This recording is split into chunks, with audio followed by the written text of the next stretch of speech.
எவ்வளவு பெரிய தலைவர், இவ்வளவு பெரிய ஆளுமை மிக்க தலைவர், எல்லா இடத்துலையும் இவ்வளவு பெரிய போராட்டங்களை செய்திருக்கிறவர், இவ்வளவு பெரிய வரலாற்று பின்னணி உள்ள தலைவர்.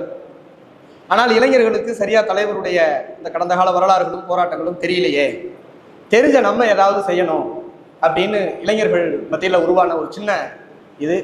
தம்பி சண்முகநாதன் முகநூலில் எழுதுவார். புதுசாக தான் எனக்கு ரொம்ப அண்மையில் தான் அறிமுகமானார். ஆனால் இவர் தொடர்ந்து எழுதிக்கிட்டே இருக்கும் பொழுது நாங்கள் அதை ஏதாவது செய்யணும் அப்படின்னு வரும்பொழுது ஒரு வடிவம் பெறுது. இப்போ டாக்டர் ஐயாவின் மாணவர்கள், அது தலைவர் நேரடியாக தலைவர் அவர்களுடைய போராட்டங்கள்லையோ, தலைவர் அவர்களுடைய போராட்டங்களால் கிடைச்ச விடுதலையோ, அந்த அரசு பணியோ, அந்த போராட்டங்களால் அவங்க என்ன பண்ணாங்கன்னு தெரியல, அவங்களோட குடும்பமோ இல்லை ஒரு குடும்பத்தை சார்ந்தவர்களோ. ஆனால் ஏதோ ஒரு விதமான தாக்கம், ஒரு ஏக்கம், அது ஒரு வடிவம் பெறுது. டாக்டர் ஐயாவின் மாணவர்கள் குழு அப்படின்னு வடிவம் பெறுது. அந்த வடிவம் பெற்று முதல் முறையாக இந்த மாதிரி கூட்டம் நடத்த போகிறோம், இளைஞரணி தலைவர் அவர்களை நாங்கள் அழைக்க போகிறோம் அப்படின்னு எடுத்தோன்னே எங்களுக்கெல்லாம் ஆரம்பத்தில் ஒரு நெருடலாக இருக்கும். இது எப்படி சரியாக வரும் அப்படின்னு. ஆனால் முதல் கூட்டத்திலேயே ஒரு அனுபவம் மிக்க நபர்களைப் போல ஒரு கூட்டத்தை ஏற்பாடு செய்து அதற்கான செலவு கிட்டத்தட்ட 1 லட்சம் ரூபாங்க. கடந்த கூட்டத்தில் பிரியாணி எல்லாம் போட்டு நூற்றுக்கணக்கான இளைஞர்கள், புதுமுகங்கள், இன்னைக்கும் புதுமுகங்கள் நிறைய இருக்கிறீங்க, நடத்தி பார்த்து ஆச்சரியமா இருக்கும். அவருடைய கருத்துலையும் குழப்பம் இல்லை. என்னவா இருக்குன்னா, நம்ம சமூகத்தில் உங்களுக்கு தெரியும், நூற்றுக்கணக்கான தலைவர்கள் இருக்காங்க. தொண்டர்கள் தான் நம்ம சமூகத்தில் குறைவே தவிர தலைவர்களுக்கு பஞ்சம் இல்லை. அப்படி இருக்கிற இடத்துல ஒரு நேர்மையான தலைவருக்கு பின்னால் என்ன செய்யறதுன்னு ஒரு குழப்பம் இல்லாமல் தெளிவாக ஒரு அமைப்பை உருவாக்கி அந்த கூட்டத்தை நடத்தி சக்சஸ் பண்ணி 2வது கூட்டம் ரொம்ப அண்மையில் ஒரு மாத இடைவெளியில் 2வது கூட்டத்தையும் நடத்துறாங்கன்னா உண்மையாகவே முதற்கண் அந்த இளைஞர்கள் குழு நண்பர்களுக்கு, சகோதரர்களுக்கு எனது மனமார்ந்த வாழ்த்துக்களையும் பாராட்டுகளையும் தெரிவிச்சுக்கிறேன். பொதுவாக இந்தியாவிலேயே எனக்கு தெரிஞ்சு, இந்தியாவிலேயே என் உலகத்திலேயே ஒரு அரசியல் கட்சி தொடங்கி அவர்களோட கொள்கையை கொண்டு போய் ஊர் ஊரா பேசி கட்சியில் சேருங்க அப்படின்னு நிறைய நிகழ்ச்சிகளை நடத்தி பல லட்சக்கணக்கான பணங்களை செலவழித்தாலும் கூட அவருடைய கொள்கையை புரிஞ்சுக்கிட்டு 10 பேர் சேர்றது பெரிய விஷயம். ஏன்னா தமிழ்நாட்டில் எந்த அரசியல் கட்சியிலையும் சொல்வதற்கு கொள்கைகளும் கிடையாது, அதை ஈர்த்து வர வேண்டிய தேவையும் கிடையாது. ஆனால் ஒரு தலைவருடைய போராட்டத்தை தாங்களாக முன்வந்து தெரிந்து கொண்டு அவருடைய நேர்மையை தாங்களாக அங்கீகரித்து சமூகத்தினுடைய இந்த அவலநிலையை தாங்களாக புரிந்து கொண்டு அந்த ஏக்கத்தோடு நாங்கள் தலைவர் அவர்களின் அரசியல் கட்சியில ஒரு தன்னார்வலர்கள் குழு உருவாக்கி வேலை செய்வது என்பது இதுதான் எனக்கு தெரிந்து முதல் முறை. அதற்கும் எனது பாராட்டுகளை தெரிவிச்சு. பொதுவாக என் தம்பிகள் ஊர்களுக்கு போகும் பொழுது அங்க இருக்கக்கூடிய அந்த இது இங்க எப்படி இருக்கு, இங்க இந்த குறை இருக்கு, அந்த குறை இருக்கு, இதெல்லாம் இருக்கு, சரி செய்யணும், ஏன்னா அதெல்லாம் சரி செய்யணும் ஒரு ஆர்வத்தோடு தான் அவங்க வந்திருக்கிறாங்க. அப்படி இருக்கும் பொழுது சில இடங்கள்ல சில புதிய முயற்சிக்காரவங்க தலக்கணம் பிடிச்சவங்களாச்சே, தலைவர்கள் போலதான் அவங்களும் இருப்பாங்க, மாவட்டத்தில் யார்ட்டையும் பேச மாட்டாங்க, யாரும் இது பண்ண மாட்டாங்களே அப்படி இப்படிங்க. நான் அவர்களுக்கெல்லாம் இந்த நிகழ்ச்சியின் வாயிலாக ஒரு எடுத்துக்காட்டு. தம்பி எல்லாம் கட்சிக்கு அறிமுகமாகி சில வருடங்களுக்குள்ளதான் இருக்கும். ஆனால் 30 ஆண்டுகளாக தலைவருடன் பயணித்து 30 ஆண்டுகளாகவே கட்சியில் இருக்கக்கூடிய நிர்வாகிகள் அவர்களை மேடையில் அமர வைத்து விட்டு அவர்கள் கீழே அமர்ந்திருக்கிறாங்கன்னா இது எப்படி தலக்கணங்கிறதுல வரும்? எந்த இடத்துல புதிய நிகழ்ச்சி தலக்கணம் செய்யும்னா, வீம்பு செய்யும்னா, தேவேந்திர உலகளாளர் சமூக வீட்டில் ஒரு பிரச்சனைன்னா நிற்போம். அதுதான் தலையாய கடமை. தமிழ்நாட்டில் எந்த பிரச்சனைலாம் போடாது 2வது. ஆனால் தலையாய கடமையாக தேவேந்திர உலகளாளர் சமூகத்தில் ஒரு பிரச்சனை எடுத்தா போய் நிற்போம். அந்த நிற்கிற இடத்துல தலைவர்கள் என்று தங்களை சொல்லிக்கக்கூடிய சில கருங்காலிகள் என்னவா நிற்பாங்க, நல்லவ போலயே அங்கே நிற்பாங்க. எனக்கு நிறைய அனுபவம், இந்த மாதிரி பல இதில் அனுபவம். அப்படி நிற்கும் பொழுது வாங்க சேர்ந்து போராடுவோம். யார் கூட சேர்ந்து போராட முடியும்? தமிழ்நாடுல, இந்தியாவில் உலக தத்துவங்கள், அரசியல் தத்துவங்கள் அத்தனையும் கரைத்து குடித்த ஒரு மாமனிதர் தலைவராக ஏற்றுக்கொண்டு வக்கீலை விட அதிகமாக சட்டம் தெரிந்த எல்லா துறைகளிலுமே வல்லவராக இருக்கக்கூடிய தலைவர் அவர்களை தலைமையேற்று அவருடைய பிரதிநிதியாக போராட்ட களத்துக்கு வரக்கூடிய நிர்வாகிக்கு என்ன உதவி தேவைப்படும்? தேவையப்படாது. அந்த கர்வம் அது யாருகிட்ட வருது? நேரடியாக பாதிக்கப்பட்ட மக்களுக்கு எதிராக 21 கொலைகளுங்க கண் எதிர்க்க மணக்கரையில் மணிங்கிற ஒருத்தர் இறந்த பொழுது அந்த இறந்தவரை அந்த குற்றவாளிகளை பிடிச்சு காவல்துறை விசாரிக்குது. எதுக்குடா கொன்னீங்க அப்படின்னு. சும்மா கொன்னுன்றான், காரணமே இல்லை, சும்மா கொன்னுன்றான். சும்மா கொள்றதுக்கு தேவேந்திர குல வேளாளர் சமூகத்தில் ஒருத்தர் கொல்லணுங்கிறதுக்காக சும்மா கொள்ளுங்கிறான். இப்படியெல்லாம் இருக்கும் பொழுது அந்த இடத்தில் உள்ள புகுந்து அந்த பணத்தை வாங்கி கொடுக்கறது, அந்த பிரச்சனையை டைல்யூட் பண்றது, இவன் வாங்குற 5-10க்கு பண்ணுனா அவங்ககிட்ட கர்வமா இல்லாம, அவங்ககிட்ட திமிரா இல்லாம, அவனை எதிர்த்து பேசாம அவங்க கூட உட்கார எப்படி முடியும்? பாலும் இதுவும் எப்படி ஒன்னாகும்? ஒரு தீர்க்க தரிசி. இந்த பிரச்சனை இப்படிதான் போகும், இப்படிதான் முடியும் அப்படின்னு ஒவ்வொரு பிரச்சனைக்கும் அவ்வளவு விளக்கமாக தீர்வு கொடுக்கிறார். ட்ராக் ரெக்கார்டு இருக்கு. தேவேந்திர குல சமூகத்தில் 1000 தலைவர்கள் உருவாகலாம். ஆனால் டாக்டர் ஐயாவை போல இந்த பிரச்சனையை கையில எடுத்து முடிச்சு கொடுத்தது ஒரு ஆளுக்கு உண்டா ட்ராக் ரெக்கார்டு? செய்ய முடியாது, அவங்களால நிற்க முடியாது, அவங்களுக்கு தெரியாது. சகோதரர் தீபக் அவர்கள் பேசும் பொழுது மிக மிக உச்சபட்சமான ஒரு வார்த்தையை சொல்லி முடிச்சார். கண்ணபிரான் அவர்களோ இல்லையா நானோ அண்ணன் தம்பிகளாக இருக்கலாம், ஆனால் எங்கள் இருவருக்கும் சேர்த்து தலைவராக இருக்கக்கூடிய தகுதி டாக்டர் ஐயா அவர்கள் இருக்காங்க. இவ்வளவுதான். That's all. நானும் இதே போல பட்டியல் வெளியேற்ற குழுன்னு ஒன்று பட்டியல் வெளியேற்றத்தை பரப்புரை செய்வதற்காக 2014 தொடங்கி இந்த மாதிரியான பிரச்சாரம் செஞ்சுட்டு இருந்தேன். இடைப்பட்ட சிறிது காலம் எங்க சித்தப்பா வந்து கோவை மாவட்டத்தில் ஜான் பாண்டியனுடைய கட்சியில மாவட்ட தலைவராக இருந்தார். அப்ப நானும் இந்த மாதிரி இயங்கிட்டு இருக்கும் பொழுது அதுக்கு முன்பே அப்ப அவங்க கட்சியில என்னை வந்து ஒரு 3 மாசம் நான் அதுல நிர்வாகியா இருக்கேன். ஒரு ஏதோ ஒரு பொறுப்பு போடுறாங்க, என்ன பொறுப்புன்னு தெரியல. அப்ப அந்த பொறுப்பு போட்டு நாங்கள் அவரை சந்திக்க போகும் பொழுது 2 முறை சந்திக்கக்கூடிய வாய்ப்பு இருந்துச்சு நிகழ்ச்சிகளுக்காக. நான் கடந்த முறை என்னோட வீடு திறப்பு விழாவுக்காக இளைஞரணி தலைவர் ஊருக்கு வந்து இவரும் ஒரு கட்சியில இருந்தான்னு சொல்லிட்டாரு. எனக்கு பெரிய தண்டனை கொடுத்த மாதிரி ஆயிடுச்சு. ஆனா அது கட்சியாக இயங்கல. சகோதரர் தீபக் அவர்கள் எனக்கு நல்லா புரிஞ்சு வச்சிருக்கிறாரு. சில விஷயங்களை ரொம்ப தீர்க்கமா சொல்றாரு. ஒரு கட்சியாவோ இந்த சமூகத்தினுடைய பிரச்சனைக்காகவோ பேசுவதற்காக ஒரு முறை கூட அவரை நாங்களும் சந்திச்சதில்லை, அவரும் சந்திச்சது. அப்படி இருக்கும் பொழுது கரெக்டா தலைவர் அவர்கள் பட்டியல் வெளியேற்றத்துக்காக ஒரு தனியார் ஊடகத்தில் பேசும் பொழுது பட்டியல் வெளியேற்றம் நியாயம், அதை செய்யணும். அதுவரை எனக்கு பர்சனலா, ஏன்னா நான் பட்டியல் வெளியேற்ற குழுன்னு ஒன்று ஆப்ரேட் பண்ணிருக்கிறேன், பிரச்சாரம் பண்ணிருக்கிறோம். பர்சனலா தலைவருடைய அரசியல் ஆளுமையிலேயோ அவருடைய அந்த வரலாற்றிலேயோ அவருடைய போராட்ட குணத்திலேயோ எனக்கு எல்லளவும் விமர்சனம் எப்போதும் கிடையாது. ஏன்னா நாங்கள்லாம் பிறவிலேயே அண்ணன் தம்பி எல்லோருமே புதிய விமத்தில் ஊறி இருந்தவங்க. ஆனால் ஒரு விமர்சனம் எனக்கு இருந்துட்டே இருந்துச்சு. நம்மளை தாழ்த்தப்பட்டவருங்கிறாரே, நம்மை வந்து பட்டியலிடத்தை அந்த அந்த ஐடியாலஜியில நம்மளை வந்து இது பண்றாரு. எனக்கு அவர் ஏன் பேசினாரு, எதற்காக அந்த நிலைப்பாட்டை எடுத்தார் அப்படிங்கிறதுக்கு முழுமையாக 100 விழுக்காடு புரிஞ்சுக்கிறதுக்கு 2 ஆண்டுகள் அவரோடு நெருக்கமாக இருக்க வேண்டிய தேவை இருக்கு. ஏன்னா அதுல ஒரு தத்துவம் இருந்துச்சு. உலகம் முழுவதும் ஒரு வஞ்சிக்கப்படுகிற, ஒடுக்கப்படுகிற, பிறரால் சுரண்டப்படுகிற சமூகத்திற்கு ஒரு பொது அடையாளங்கள் இருக்கு. அந்த பொது அடையாளங்களில் தான் அவர்கள் ஆர்கனைஸ் ஆகிறாங்க. அந்த ஆர்கனைஸ் ஆகி தான் அதற்கு எதிராக குரல் எழுப்புறாங்க. வலிமையான தலைவர் முன்னின்று வழி நடத்தினால், தலைவர் அவர்கள் சொல்வார், மாவோவினுடைய பயணத்தை சீனாவில் ஒரு கொள்கைக்காக 1 லட்சம் பேர் தொடங்கினாங்க. ஆனால் இறுதியாக நிற்கும் பொழுது 95,000 பேர் அந்த நிறைவு பண்ற இடத்துல இல்லை. 5,000 பேர் தான் அந்த பயண முடிவுல இருந்தாங்க. அதனால்தான் மாவோவின் பெயரால் மாவோயிஸ்டுகள் என்ற ஒரு தத்துவத்தை ஏற்றுக்கொண்டு இன்னைக்கும் கூட அண்மையிலும் கூட பல மாநிலங்கள்ல இருக்கு. அதே போல தலைவர் ஒரு தத்துவம் கடைசியில் நடந்த திருச்சி கூட்டத்தில் சொன்னார், என்னடா நீ கம்யூனிஸ்டுகளை பார்த்து வாடா போடான்னு மிரட்டக்கூடிய துணிச்சல் மட்டுமல்ல, அந்த தகுதி இந்தியாவில் உலகத்திலேயே ஒரு தலைவர் இருக்கு, டாக்டர் ஐயா. யார் பேசுவான் வந்து என்ன பேச முடியும்? அதே போல இளைஞரணி தலைவர் ஏதோ 16 அடி 32 அடி ஒரு 320 அடியெல்லாம் தாண்டி போய் இங்க சிட்டிங் எம்பியை நேரடியாக டார்கெட் பண்ணிட்டே நீ உன் மக்களுக்கு எதிராக இருக்க. எதிர்கால வரலாற்றில் உன் சமூகத்தினுடைய வரலாற்றில் நீ ஓனாயாக பதிவிடுவதை தவிர நீ போராளியாகவோ தலைவராகவோ பதிய முடியாது. காரணம், நீ அந்த சமூகத்துக்கு எதிராக வேலை செய்யற. இதையெல்லாம் சுட்டி காமிக்கிற நீ என்ன செஞ்சிட்டீங்க அப்படின்னு கேட்க முடியுமா நம்மளை பார்த்து? ஒரு ட்ராக் ரெக்கார்டு. இந்த தமிழ்நாட்டினுடைய அரசியல் வரலாற்றில் கிமு கிபி என்பதை போல இவர் உதித்தது பிறகுதான் சமூக நீதி என்கிற வார்த்தைக்கு பொருள் கிடைச்சது. 2 டம்ளர்ல டீ குடிக்கிறது தப்பு. ஆமாங்க, தப்புங்க. இவர்கள் மோசமானவர்கள். 2 டம்ளர்ல டீ குடிச்சுக்கிறாங்க, நீ எல்லாம் மனுஷனா அப்படின்னு கவிதை எழுதிட்டு இருந்த கூட்டத்துக்கு நடுவே 2 டம்ளரில் டீ குடிச்சா அந்த கடையை உடைச்சார். இன்னைக்கு 2 டம்ளர்ல டீ இருக்கா? செய்ய முடியுமா சமூகத்தில் யாராவது இந்த மாதிரியான காரியங்களை?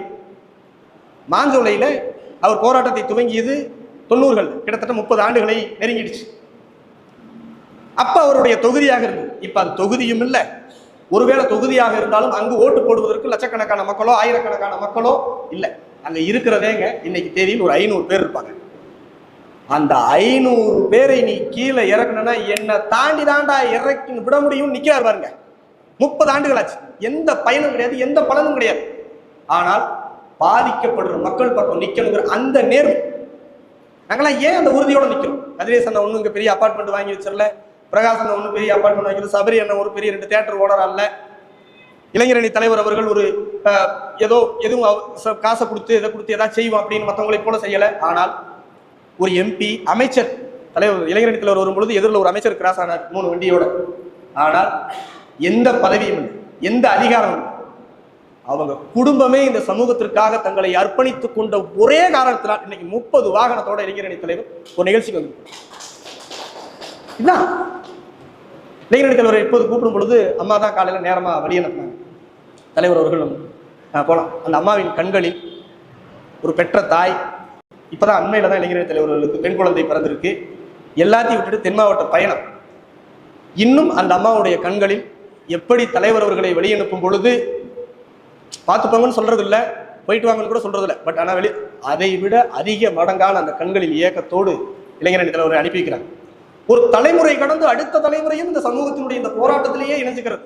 சொத்துக்களை சேர்த்து வச்சுட்டு அதைத்தான் கடந்த முறை கூட்டத்தில் கூட நீங்க எல்லாம் ஆக்டர் கொண்டு வரீங்க, நாங்க எங்களுடைய வாரிசாக டாக்டர் வர்றாரு அப்படின்னு சொல்லிட்டு கூட சகோதரர் தீபக் அவர்கள் குறிப்பிட்டார். ஒரு தலைமுறை கடந்து ஒரு சமூகத்துடைய எத்தனை பேர் விடுங்க, திமுகவோட போட்டி போடணும், அதிமுகவோட போட்டி போடணும், காங்கிரஸ், கம்யூனிட்டி, பாஜக எல்லாத்தோடையும் போட்டியிட்டு அதை விட ஒருபடி அதிகமாக நம் சமூகத்தில் உருவாகி இருக்கக்கூடிய புல்லுரிமைகள் கூடயும் போட்டி போட்டு இந்த சமூகத்தினருக்காக போராடுறது இல்லையா?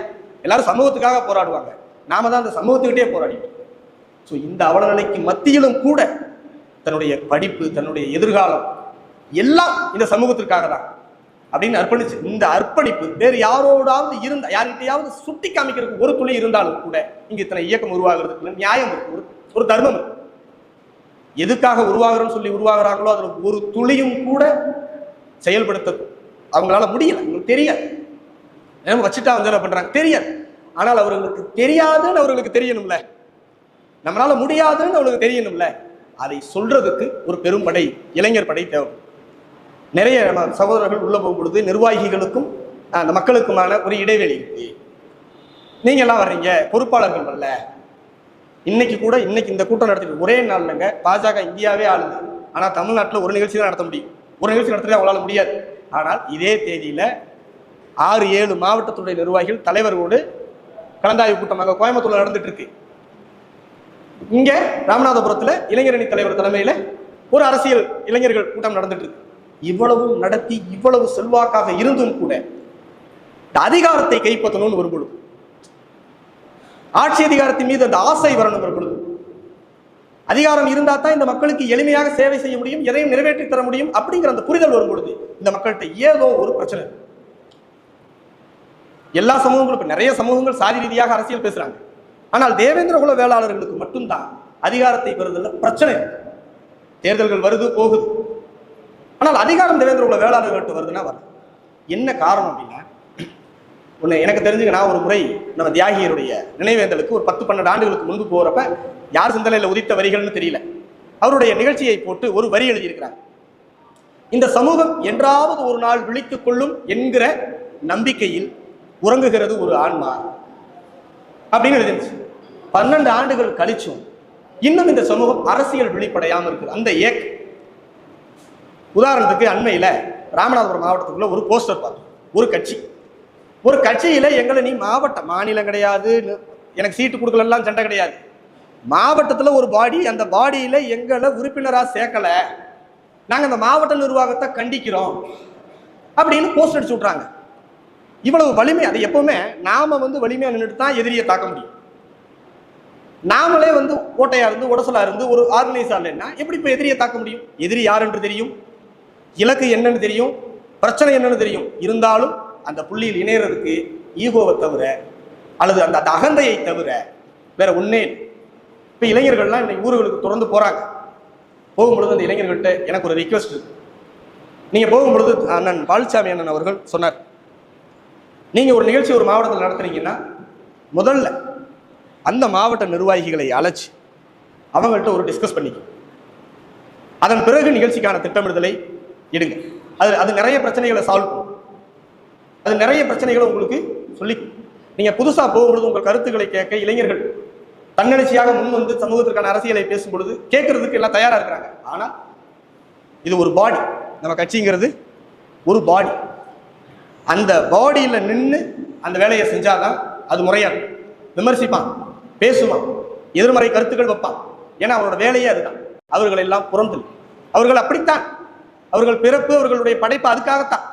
எந்த விதமான எதிர் விமர்சனங்களையும் காது போட்டுக்காதீங்க, யாருக்கும் பதில் சொல்ல வேண்டியது கிடையாது. காரணம், டாக்டர் ஐயாவை ஏற்றுக்கொண்ட உங்களை புரிந்து கொள்ளும் அளவிற்கு கூட அவர்களுக்கு அறிவு இருக்காது. அதனால யாருடனும் தர்க்கம் செய்தோ விவாதம் செய்தோ கால நேரத்தை விரயம் செய்ய வேண்டியதில்லை. 2026ஆம் ஆண்டுக்கான தேர்தல், அதை ஒட்டிய பயணத்தை தலைவர் அவர்கள் ஒரு வட்டம் முடிச்சுட்டாங்க.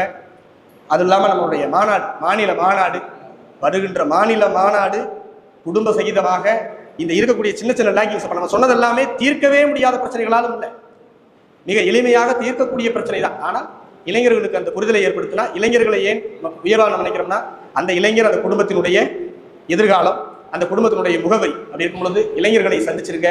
இளைஞர்களிடம் தொடர்ந்து அதிகாரமின்மையால் நடக்கக்கூடிய அந்த பிரச்சனைகளை எடுத்து சொல்லுங்க.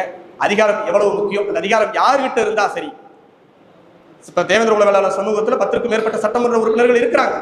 ஆனால் தேவேந்திர குல வேளாளர்களாக இருக்கிறார்களா? அதான் இங்க கேள்வி. ஆனால் ஒரு பீரியட் 1996 2001 வரை டாக்டர் அவர்கள் சட்டமன்ற உறுப்பினராக இருந்த பொழுது செய்த சாதனைகள் என்ன? மாவீரன் சுந்தரலிங்கனார் பெயரில் போக்குவரத்து கழகம் இயங்கலன்னா வேற யாரு பேர்ல இயங்க முடியாதுன்னா இயங்க முடியாது.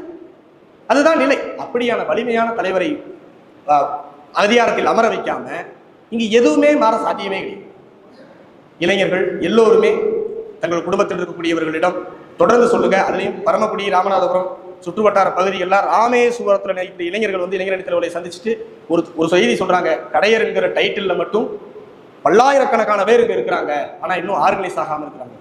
ஸோ ஒற்றுமை தான் பிரச்சனைன்னு தெரிஞ்சிருச்சு, ஒற்றுமை தான் பலம்னு தெரிஞ்சிருச்சு, ஒன்னா இருந்து அதிகாரத்தை பெறணும்னு தெரிஞ்சிருச்சு, ஒன்னா இருந்து அதிகாரத்தை பெறுவதற்கு ஒரே தலைவர் தான் தகுதியானவர், அவர் பின்னால் தான் அணிவகுக்கணும்னு தெரிஞ்சிருச்சு. வேற என்ன குழப்பம் இருக்கு? ஒண்ணுமே கிடையாது. தங்களுடைய எல்லா நேரங்களிலும் ஒரு குறிப்பிட்ட நேரத்தை இந்த விழிப்புணர்வை தொடர்ந்து எடுத்துட்டே போங்க. அடுத்தடுத்த கட்டங்களை இன்னும் உண்மையாவே தேர்தல் நெருங்க இன்னும் நிறைய ப்ரெஷர்ஸ் இருக்கும், நிறைய இது இருக்கும். அதை எல்லாத்தையும் எடுத்து எல்லா பிரச்சனையும் சால்வ் பண்ண வேண்டிய பொறுப்பு இளைஞர்கள் கையில் இருக்கு. இளைஞர்கள் முன்னெடுக்கக்கூடிய பிரச்சனை ஒரு காலத்திலும் தோல்வியில் முடியாது. இன்னும் பல ஆயிரக்கணக்கான இளைஞர்களை இணைத்து உங்களுடைய புரிதலை அவர்களுக்கு கடத்தி அவர்களிடமிருந்து ஒட்டுமொத்த சமூகத்தையும் அரசியல்படுத்தி அதிகாரத்தை நோக்கி புதிய தமிழகத்தின் பின்னால் அணிதிரட்ட வேண்டியது உங்களுடைய கடமை என்று ஒவ்வொருடமும் எடுத்து சொல்லி மேலும் மேலும் இந்த கட்டமைப்பை வலுப்படுத்தணும். குறிப்பாக வந்து அண்ணன் சபரி அண்ணன் இந்த நிகழ்ச்சியை ஆர்கனைஸ் பண்ணவங்க, இந்த நிகழ்ச்சிக்கு நிறைய சப்போர்ட் பண்ணவங்க, நம்ம நிர்வாகிகள். சரி, புது பசங்களா இருக்கிறாங்க, வந்தோடனே அவங்ககிட்ட என்ன செய்யறது, நம்மளுக்கு ப்ராப்பராக தகவல் சொல்லி அப்படின்லாம் எந்த விதமான சின்ன ஈகோ கூட இல்லாமல் எல்லோரோடும் இணைந்து இந்த நிகழ்ச்சியை ஒரு வெற்றிகரமான நிகழ்ச்சியாக நடத்தி கொடுத்ததுக்கு நம்மளுடைய நிர்வாகிகள் மற்றும் சகோதரர்கள் அனைவருக்குமே நன்றியை கூறிக்கொள்கிறேன்.